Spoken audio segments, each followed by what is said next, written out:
Magandang araw po, welcome po sa aking channel of 9 TV. Patalasasan po, meron po ba kayong mga properties na napapabayaan or non-performing assets? Plan nyo ibenta pero wala kayong oras sa pagbibenta nito. Kung ito'y pagkakatiwala nyo po sa amin, tawag lang po kayo sa aking numero, usap po tayo, gawan ko po ng video for free. Yes, libre po, wala po kayong babayaran. Tutulungan po namin kayong mabenta ang inyong property. Kami na po bala sa marketing, sa boosting or paid ads, even sa tripping. Hindi na po kayo mapapagod sa pag-entertain ng mga buyers. Kami na po bahala sa lahat. Tawag lang po kayo. Nandito po tayo ngayon sa Tagaytay kung saan meron po tayong bagong video presentation. Isang residential property na may lot area 216 square meters. May floor area po ito na 300 square meters. Ito po'y fully furnished. Halos bago pa po ito at hindi naman natirahan ni owner, gawa ng nasa Amerika po sila lagi. Ito po yung garahe. Naka-tile flooring, maayos naman ang pintura ng ceiling at wall. Sa dulo po ay may access door papunta sa service area. At mula naman po dito sa garahe, ito naman po yung main door. At mamaya papasok tayo dyan, pero check po muna natin dito sa kabilang side itong bahay kung saan meron po itong grotto at naka-landscape na rin po ito. Buong property po ay nakapakod na at meron pong disenyo ang concrete fence at yan po yung covered lanay na may security grill at ito naman po yung sa gilid ng bahay at ito naman yung pasad. Napaganda po ng disenyo, ito'y modern design. Meron pong pocket garden dito sa baba. Wala na po kayong papagawa dito kaya ready for occupancy na po. Anytime po, once na ma-acquire nyo ito, pwede na po kayong lumipat. At ang kulang naman po, kayo at ang gamit nyo. Gawa ng ito'y fully furnished. Samahan nyo po ako, pasok po tayo. Welcome po dito sa bahay ni Ma'am at Sir. Ito po yung living area o salas. Ito po'y naka-double high ceiling. May chandelier. Pulido ang pagka-pintura ng ceiling at wall. May pin lamps, may glass window with security grill. Meron din pong floor-mounted inverter type 3 Tanner aircon. May TV. Then ito pong color red na upuan ay hindi po kasama yan. Premium tiles po ang ginamit dito sa flooring. Meron pong sofa. Then sa dulo po matatanaw natin ang dining area. At dito naman po yung powder room at yung hagdan. Itong ceiling po dito sa kabilang side ay naka-ceiling cove design. Then may pin lamps. At naka-glass railing po dito sa second floor. Then stainless po ang handrail. Dito naman po yung dining area na kung saan napakalaki po ng espasyo. Meron pong dining set. Then sa taas po may ceiling fan, may pin lamp. Maayos ang pintura ng ceiling at wall. Meron pong emergency lamp sa taas nito. At dito po sa dulo ay meron pong sliding glass door na may screen at security grill papunta naman dito sa covered lanay. Ito po yung naka-tiled wall at meron pong iba't ibang variants ng orchids. So mula po dito sa dining area, meron pong maliit na partition na kung saan sa likod po niyan ay yung master's bedroom. Pero check po muna natin itong formal kitchen. Dito po sa formal kitchen ay malaki din ang espasyo. Meron pong modular kitchen cabinet, kitchen countertop with stainless sink and faucet. Naka-tile flooring na rin po. Meron pong kitchen drawer, range hood, gas range, at naka-tiled wall na rin po ito. Napakaganda po ng disenyo. May pantry na rin. At dito naman po sa kabila, ganoon din po. Meron pong modular cabinets and drawers. May espasyo para sa electric kettle at microwave. At dito naman po yung access door. Papunta naman dito sa dirty kitchen. Ito pong dirty kitchen ay may kitchen countertop with double stainless sink and faucet. Meron pong storage ng kitchen utensils dito sa baba. At dito po sa taas, meron din pong wall-mounted kitchen cabinet. Kahit po dito, pulido po ang pagka-finish ng pintura. Meron pong another access door papunta sa service area. Mamaya pupuntahan natin yan na meron din po itong aluminum screen door. Yan po yung access door papunta sa formal kitchen at dito naman po yung common toilet and bath. Meron po itong bathroom sink, water closet with bidet, at meron pong body shower. From floor to ceiling din po ang tile bathroom wall.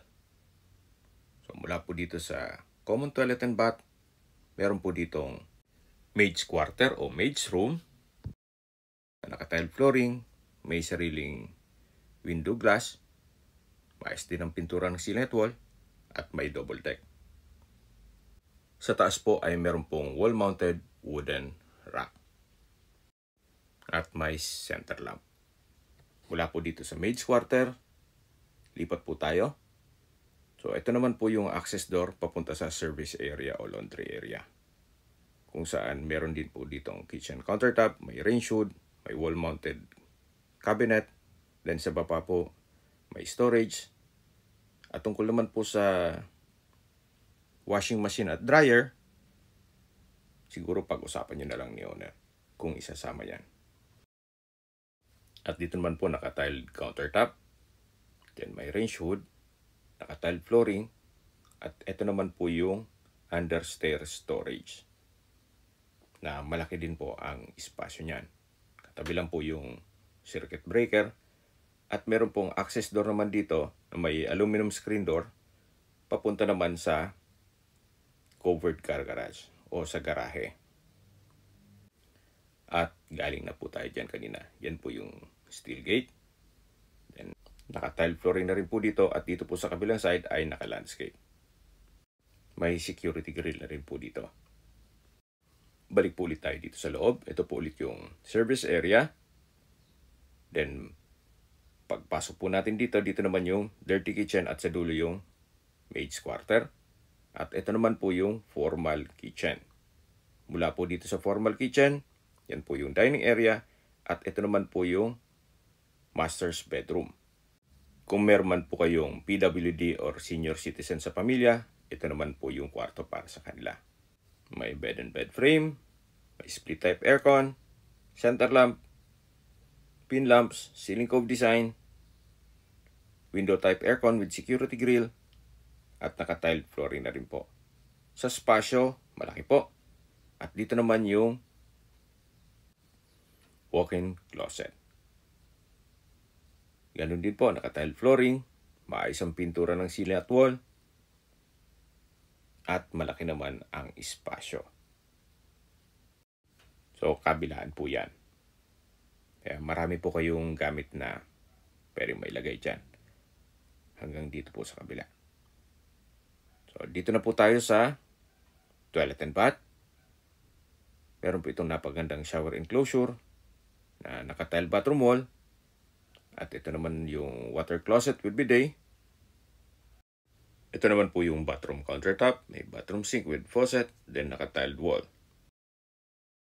Mula po dito, matatanaw natin ang access door papunta sa setback o likod ng bahay. Ito po yung naka-glass door at may security grill. At yan pong natatanaw natin ay yung water reservoir na kakasya po ang 3,000 liters. In case ng water shortage, mapapakinabangan po yan. Then naka-tile din po ang buong water reservoir. Babalik po ulit tayo dito sa loob ng toilet and bath dito sa master's bedroom. Ito po ulit yung walk-in closet at ito naman yung bedroom. Napakaganda po. Lalabas po tayo. So ito po ulit yung partition na katabi lang ng dining area. At ito naman yung access door papunta dito sa covered lanay na na-present ko na po kanina. At yung sa dulo po, yan naman daan papunta sa harapan ng bahay. So balik po ulit tayo dito sa loob. Yan po yung formal kitchen na na-present ko na rin. At dito naman po yung dining at living area. So mula po dito sa hagdan, at mamaya aakyat tayo dyan, pakita ko muna sa inyo yung powder room. Napaganda po nitong disenyo nitong pintuan. Naka wooden and glass door. Sliding po yan. Dito naman po ay may bathroom sink, may water closet with bidet, naka-tile bathroom wall, at may bathroom window. Napaganda po ng disenyo nitong tile bathroom wall. Labas po tayo para akyat na tayo dito sa second floor. Ito pong hagdan ay naka-wooden staircase, glass railing, at stainless handrail. Meron po itong staircase window with security grill. May wooden rack sa kanto. At ito pong staircase wall ay pulido ang pagkapintura. At dito na po tayo sa second floor kung saan ito po yung family area. Napakalaki po ng espasyo. Sa dulo po may glass window, then naka-ceiling cove design, may ceiling fan, may pin lamps, at may sofa. Ito naman po yung open below. May chandelier, naka-ceiling cove design, may pin lamps, center lamp, window glass with security grill, at ito po yung living area.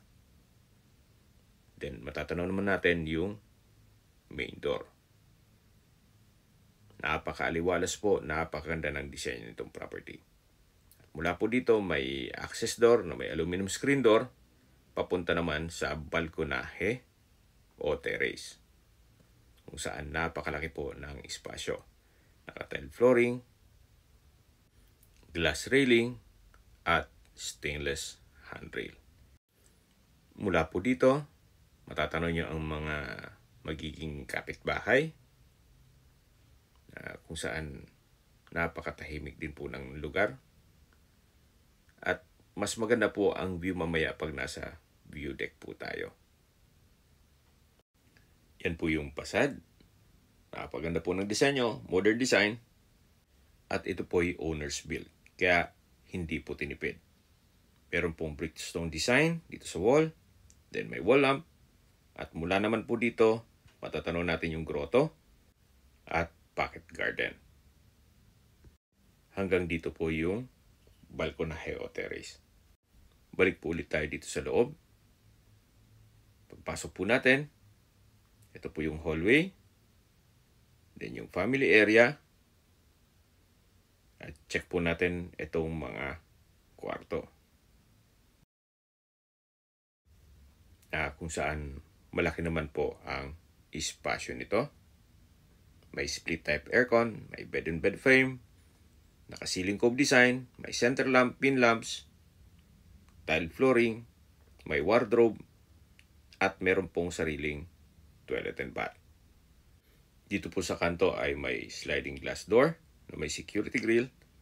At ito naman po yung toilet and bath kung saan ito yung naka-sliding door. Then meron po itong bathroom sink, water closet with bidet, overhead shower, at naka-ceiling cove design na rin po. Naka-tile bathroom wall na rin po from floor to ceiling. At same design din po itong wooden and glass door doon sa powder room. Labas po tayo dito sa first bedroom dito sa second floor. Paglabas po natin, matatanaw natin ang family area na napakaliwalas, napakaganda ng disenyo. At mula po dito, lipat po tayo dito sa pangalawang kwarto kung saan malaki din ang espasyo. Naka-ceiling cove design, may center lamp, may pin lamp, may window type aircon, may sliding glass window with security grill, may drawer, wall-mounted rack, then meron pong storage. May personal na gamit si owner kaya hindi natin mabuksan yan. At mula po dito, may TV rack. At dito naman yung toilet and bath. Naka-sliding door na wooden and glass design. Then naka-tile bathroom wall from floor to ceiling. May water closet with bidet, overhead shower, ceiling cove design, at bathroom window. Tunghayan nyo po itong kwarto bago tayo lumabas.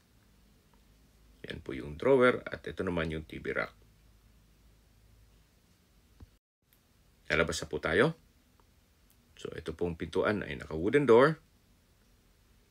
At balik po ulit tayo dito sa family area. Kung malaking pamilya po kayo, pwede na po ito sa inyo. Yan po yung access door papunta sa terrace. At ito naman po yung hagdan. At akit tayo papunta sa roof deck o view deck. Ito pong hagdan, naka-wooden staircase. Then itong railing ay glass at stainless handrail. Ito pong pintuan ay may security grill na papunta po ito sa roof deck o view deck. Yan po, napakalawak po nitong espasyo. Dito po may bar countertop. Then sa dulo may wall-mounted cabinet. May sink and faucet. Naka-tile flooring. Aside from dun sa reserva, meron pong water tank. Then sa baba po meron pong drawers and cabinets. May high chair. At naka-tile flooring na rin po. Sa likod po nito ay meron pong toilet and bath. Kaya po nang sabi ko sa inyo kanina, in case ng water shortage, wala pong problema. Aside from this tank, meron pong 3,000 liters na water reserva. Mula po dito, matatanaw nyo ang mga kapitbahay. Napaganda po, napakaliwalas, tahimik ang lugar, sariwang hangin, at malamig po ang klima. Ito po ay nasa mataas na lugar. Ang estimated elevation above sea level ay 2,000 feet. Yan po, tunghayan nyo po ulit itong roof deck. Napaganda po ng setup. May bar at meron pong toilet and bath. Habang naglilibot po tayo at pinagmamasdan nyo po itong kapaligiran, pag-usapan na natin ang distance, location at travel time. Mula po sa Picnic Grove, ang distance is 1.1 km at ang travel time is 4 minutes. Kaya kung magti-tripping po tayo, sa Picnic Grove ang meeting place. At mula naman po sa People's Park, ang distance is 3.7 kilometers at ang travel time is 9 minutes. Mula naman po sa Tagaytay Flower Market, ang distance is 2.9 kilometers at ang travel time is 5 minutes. Mula naman po sa Tagaytay Rotonda, ang distance is 5.2 kilometers at ang travel time is 10 minutes. Sa Tagaytay Rotonda po ay kumpleto na rin gaya ng malls, hotels, restaurants, banks, schools, church, at hospital. Yan po yung lagi kong binabanggit sa aking video na dapat nyo i-consider sa paghanap ng property, yung meron pong malapit na hospital. Hindi ko naman po sinasabing sakitin kayo, yan naman po ay for emergency purpose lang naman. Mula naman po sa Calax, Santa Rosa Interchange, ang distance is 15 kilometers at ang travel time is 20 minutes. Ang Calax po ay connecting South Luzon Expressway, Skyway all the way to North Luzon Expressway at ibang parte ng Metro Manila. Mula naman po sa Manila o sa airport, ang distance is 55.5 kilometers at ang travel time is 54 minutes. Okay, sa presyo na po tayo. Binebenta po ito ni owner sa halagang 17.9 million pesos net. Ibig pong sabihin, si buyer na po ang sasagot sa lahat ng taxes at expenses with regards to documentation. Kung may mga katanungan po kayo, tawag lang po kayo sa aking numero. At sa mga kababayan naman natin nasa ibang bansa, meron po akong Telegram. Sa mga iPhone user naman, may iMessage. Meron din pong Imo, Skype, Viber at WhatsApp. Same number lang po. 0917-316-3399. Sa mga nagtatanong naman po ng aming Facebook, meron po aming Facebook page na Nov9 TV at Facebook Reels video. Meron din pong TikTok at Instagram. Meron din po kami ibang YouTube channel na The Nov9 TV channel at Nov9 TV Listings. Sana po naibigyan yung aming video presentation. Paki-like and subscribe na lang po sa aking channel para ma-update din po kayo sa aking future listings. Kung sakali po hanap niyo yung mas malaking sukat ng lupa, meron din po kami ibang listings na pwede niyong pagpilian. Huwag po kayong mag-atubling tumawag sa amin, then let us know your budget para malaman namin kung anong property pwede namin ilok sa inyo. Sa lahat pong viewers, subscriber at nagtiwala po sa amin, salamat po sa suporta. Ingat po kayo lagi at inyong pamilya. Maraming salamat po.